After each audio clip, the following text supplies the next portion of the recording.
नारद संचार आर्थिक समाचार के इस ताज़ा अंक में सभी दर्शकों का स्वागत है। आज 9 सितंबर 2024 है। आप सभी को गणेश चतुर्थी की नारद संचार की ओर से बहुत बहुत शुभकामनाएं। आज हम आपको माल एवं सेवा कर परिषद की 54वीं बैठक में लिए गए निर्णय की जानकारी देने जा रहे हैं। केंद्रीय वित्त एवं कॉरपोरेट कार्य मंत्री श्रीमती निर्मला सीतारमण की अध्यक्षता में ये बैठक हुई। आप सभी जानते हैं कि देश में 1 जुलाई 2017 से जीएसटी व्यवस्था यानी माल और सेवा इस पर जो टैक्स लगता है तो उसके लिए दोनों के लिए जीएसटी व्यवस्था लागू कर दी गई थी। इससे देश में एक देश एक कर की जो एक सोच थी उसको लागू करने में मदद मिली और व्यवसाय करना आसान हुआ। अलग अलग तरह के कर जो अलग अलग राज्यों में लगते थे उससे जो व्यवसायी थे उनको जो समस्या होती थी उससे निजात मिली।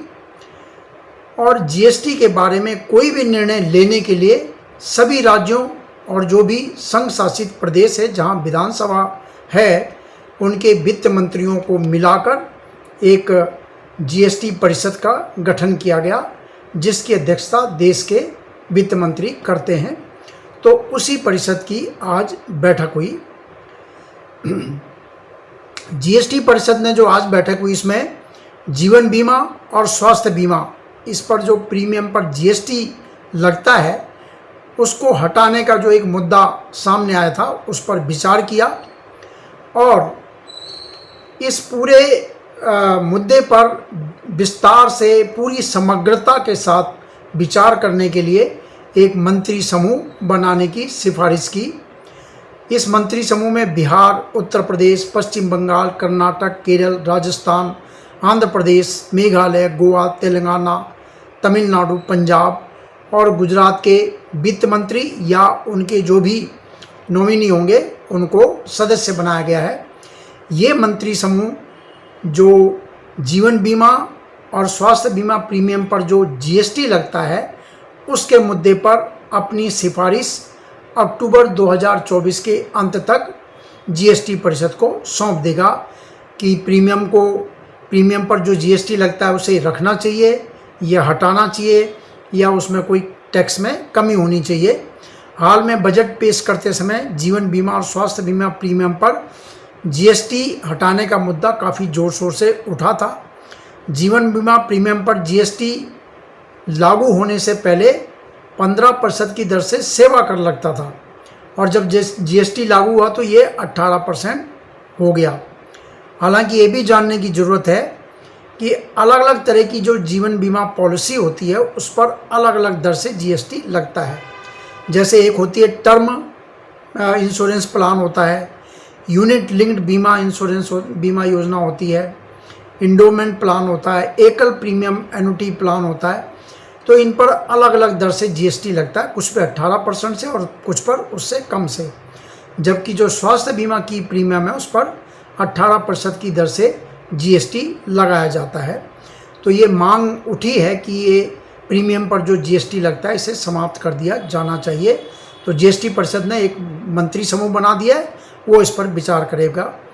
कुछ और भी सिफारिशें आज जीएसटी परिषद की बैठक में की गई हैं। जैसे हेलीकॉप्टर सेवा में जो चार्टर हेलीकॉप्टर आप लेते हैं किराए पर तो उस पर तो 18% जीएसटी लागू है, लेकिन जब सीट शेयरिंग के आधार पर यात्रियों को लाने जाने का जो काम होता है उस पर 5% की दर से जीएसटी लागू किया जाएगा। ये सिफारिश की गई है कि सीट शेयरिंग वाली हेलीकॉप्टर सेवा पे 5% की दर से जीएसटी लिया जाए। इसके साथ ही जो डीजीसीए से मंजूरी प्राप्त उड़ान प्रशिक्षण संगठन हैं तो वो भी जो भी प्रशिक्षण पाठ्यक्रम जो भी करते हैं तो उन्हें जीएसटी से छूट दी जाए, जो पायलट के लिए प्रशिक्षण देते हैं। और डीजीसीए से जो मंजूरी प्राप्त संस्थान हैं उनके द्वारा जो प्रशिक्षण दिया जाता है तो ऐसी सेवा को जीएसटी से छूट दी जाए। ये भी एक जीएसटी परिषद ने सिफारिश की है। इसके लिए सर्कुलर जारी कर इसे स्पष्ट किया जाएगा। जीएसटी परिषद ने किसी सरकारी इकाई अथवा आयकर अधिनियम 1961 की धारा 35 के तहत उपधारा 1 के खंड 2 और 3 के तहत अधिसूचित अनुसंधान संघ, विश्वविद्यालय, कॉलेज अथवा अन्य संस्थान जो कि सरकारी अथवा निजी अनुदान का उपयोग करते हैं, उनके द्वारा दी जाने वाले अनुसंधान और विकास सेवाओं को भी छूट देने की, मतलब जीएसटी से छूट देने की सिफारिश की है।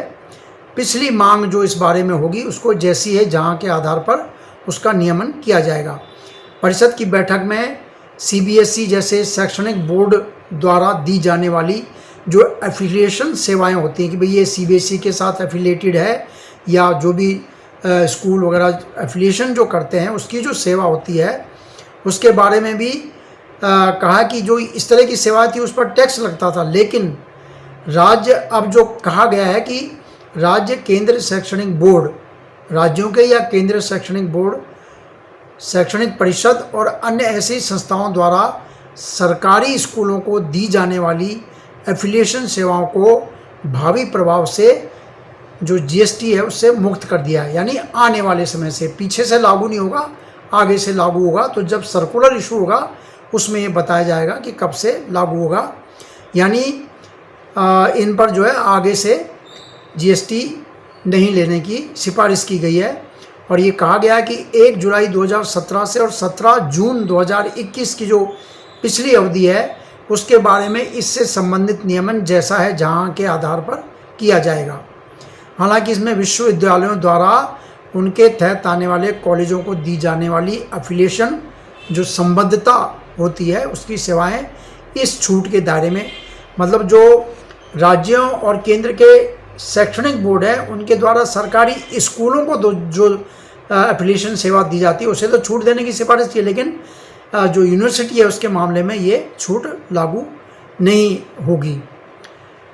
विदेशी एयरलाइन कंपनी के प्रतिष्ठान द्वारा भारत में बाहर अपने किसी प्रतिष्ठान अथवा संबंधित व्यक्ति से सेवाओं का आयात जब बिना किसी मूल्य के किया जाए तो उसे सेवा कर से मुक्त करने, यानी उस पर जीएसटी, गुड्स एंड सर्विसेज माने सामान का मामला भी है, सेवा कर का दोनों शामिल है, तो जीएसटी से मुक्त करने की सिफारिश की गई है।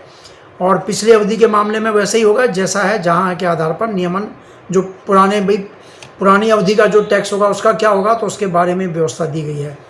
गैर पंजीकृत व्यक्ति द्वारा किसी पंजीकृत व्यक्ति को व्यावसायिक संपत्ति को किराए पर देने की जो सेवा है उसको रिवर्स चार्ज मैकेनिज्म के दायरे में लाया गया है।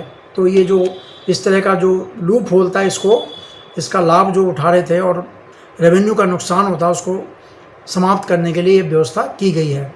सामानों की अगर बात करें तो बिना फ्राई किए और बिना पके हुए स्नैक पैलेट्स, चाहे वो किसी भी नाम से पुकारे जाते हों, विस्तारण प्रक्रिया के जरिए जिनका विनिर्माण किया जाता है उसे छोड़कर बिना पके स्नैक्स और पैलेट्स, बिना फ्राई वाले, बिना पके हुए जो हैं, इनको छोड़कर बाकी जो दूसरे नमकीन उत्पाद हैं जो कि एक कोड नंबर होता है इनका 1905 90 30 के तहत आता है, उस पर जीएसटी दर को 18 से घटाकर 12% करने की सिफारिश जीएसटी परिषद ने की है।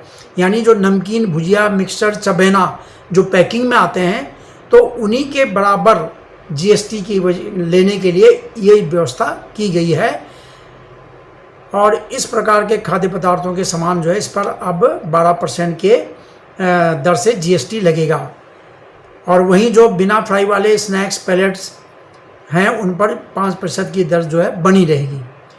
तो इनको छोड़कर बाकी जो बनते हैं बिना फ्राई के और बिना पके हुए जो इस तरह के नमकीन भुजिया बनते हैं तो उनको भी जो पैकिंग वाले लेबल वाले हैं उनके बराबर लाने के लिए व्यवस्था की गई है।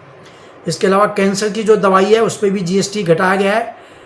ट्रांसटूजुमैब, डेरुवस्टेकन, ओबिमेरिटिनिब और दुर्वालुमैब जैसी कैंसर दवा पर जीएसटी दर को 12 से घटाकर 5% की करने की सिफारिश की गई है। मेटल स्क्रैप पर रिवर्स चार्ज मैकेनिज्म की शुरुआत की जाएगी। और स्पष्ट किया गया है कि रेलवे के में जो छतों के मामले में जो package unit air conditioning machine होती है HSN 8415 में जो वर्गीकृत है उस पर 28% की दर से GST लागू है, ये स्पष्ट किया गया है। कार और मोटरसाइकिल की सीट पर GST दर को एक समान करने के लिए 9401 के तहत वर्गीकृत कार सीटों पर GST दर को 18 से बढ़ाकर 28% कर दिया है। मोटरसाइकिल पर ये 28 थी और कार की सीट पर 18 थी, तो अब कार की सीट पर भी जो 9401 में वर्गीकृत है, जो नंबर होता है GST के जो सामानों का नंबर होता है, तो उस पर भी 28 कर दिया है और ये भी भावी आगे आने वाले समय में लागू होगी। इसके अलावा क्षतिपूर्ति उपकर के भविष्य को लेकर भी GST परिषद ने एक मंत्री समूह बनाने की सिफारिश की है। यानी राज्यों को जो राजस्व क्षतिपूर्ति का जो भरोसा दिया गया था कि अगर GST लागू होने से आपके राजस्व में कोई कमी आएगी तो उसके लिए एक क्षतिपूर्ति उपकर लगाया जाता था कारों पे और भोग विलासिता वाली वस्तुओं पे। तो अब वो 5 साल के लिए अवधि थी, तो 17/5/22-23 में वो ख़त्म हो गया है। अब जो उपकर लिया जा रहा है उसका क्या भविष्य होगा, उसके बारे में विचार करने के लिए एक और मंत्री समूह बनाया गया है। इसके साथ ही GST परिषद ने बिजनेस टू कंज्यूमर के लिए ई-चालान की पायलट योजना शुरू करने की भी सिफारिश की है। इससे पहले B2B क्षेत्र में ई-चालान का क्रियान्वयन सफल रहा है। इससे व्यवसाय क्षमता बढ़ने के साथ ही पर्यावरण की भी सुरक्षा होती है, पर्यावरण के अनुकूल है। और भी कई निर्णय फैसले किए हैं GST परिषद ने, लेकिन जो मुख्य फैसले हमने आपको बताए हैं वो ये रहे हैं। और इसके साथ ही आज के इस वीडियो को हम समाप्त करते हैं। आप हमारे वीडियो को लाइक कीजिए, शेयर कीजिए और आपकी कोई टिप्पणी है तो आपका स्वागत है। नमस्कार।